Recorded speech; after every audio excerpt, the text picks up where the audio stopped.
Good morning, everybody. Welcome to 2017. It is January 3rd. It is the first trading day of the new year. I want to wish everybody a happy new year and welcome to the first overnight action report. We're going to take a look at Asia here at MarketStream.live. My name is Joseph Cusick from the Cusick Group, and securities are offered by MoneyBlock, where we want to take a look at all the overnight action in the four major Asian markets that are going to start to give us an idea of what we can expect coming into the open in Europe and also here in the United States. So taking a look, let's just jump right in. Let's get into this 2017. Let's get back to work. Taking a look at the Japanese Nikkei, it was down about 0.2% overnight. Or last week, but it was closed for the New Year's Day holiday. It continues to be closed. But overnight, there was some action in the currency markets. Specifically, the dollar-yen pair was above 118.30. So you're starting to see that dollar strength is weighing on the yen. We're going to see if that's going to start weighing on the Japanese markets. We're going to watch that very closely. EWJ will open up today, trading right around $48.86. That's the ETF that tracks the Japanese stocks in the Nikkei. Now, the options that are expiring in 3 days are pricing in a range of around 71 cents in this $48 stock. Over the next 17 days, there's a $1.29 range being priced in for the stock. So right now, there's not a heightened expectation of huge violent moves, but the critical areas that you're going to want to watch as far as price action, especially if you're bullish on Japan and EWJ, is 50.10, 49.93, and 48.27. With the stock trading at 48.86, you want to see that momentum get over the $50 level, $50.10. That means the short-term trend is shifting to the upside. Especially, too, folks, keep an eye on the PMI data that's going to be coming out from these countries. It's going to be very interesting. Speaking of that, we want to take a look at Hong Kong and the Hang Seng. Gained about 0.7% overnight. You saw property names really moving to the upside. That was the contributor to the advanced overnight. SHK Properties, New World Development, Sino Land, as well as Henderson Land, all climbing between 1.5% and 3%. Now, you did see some weakness in some casino and gaming names after we saw some disappointing numbers coming out of the Macau gaming revenue report. You're seeing some pressure in Galaxy Entertainment overnight, as well as Sands China, all falling between 1.9% and 0.7% respectively. Let's see if that actually trickles over to the U.S. We're going to watch Las Vegas Sands as well as Wynn Casino, see if there's some impact there. EWH is the ETF that tracks stocks in Hong Kong. The ETF went out at $19.48.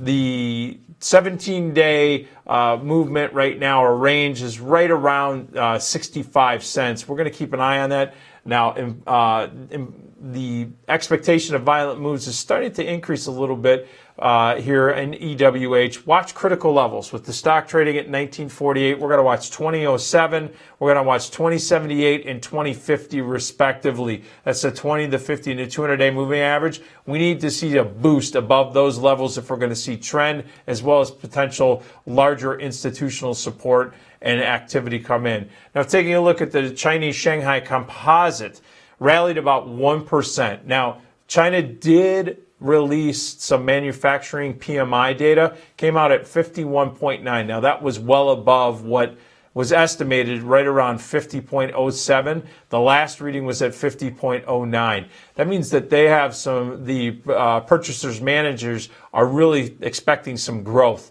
The People's Bank of China also lowered the peg again on the yuan. The midpoint is now down to 6.9498. This is the lowest that we've seen since December 16th. You're seeing some interesting groups. Most notable is the Shanghai Material Trading Post name.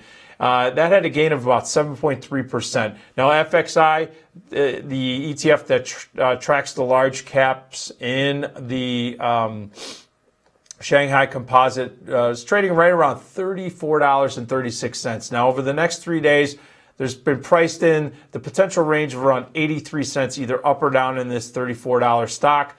You're also seeing over the next 17 days a range of around $1.60, either to the upside or to the downside. We're going to watch very closely 35.73 to the upside, 36.46 and 35.46. Those are levels that need to be broached with some conviction if the bulls are going to start taking some catching some ground there in China. Now, finally, taking a look at India, Sensex added about 0.2%. You're seeing names like Power Grid surge about 2.5%. You're also seeing some financial names like Axis Bank, ICICI Bank, as well as Baha Auto advancing between 0.9% and 1.9%. You're also seeing that Bharti Airtel, which is a mobile device provider, is falling about 2.4% overnight after they launched a free plan for 4G data. And that's important. We're going to keep an eye on that to see how that actually expands. And the potential could be pretty enormous. EPI is the ETF that tracks Indian stocks. It's trading right around $20.20.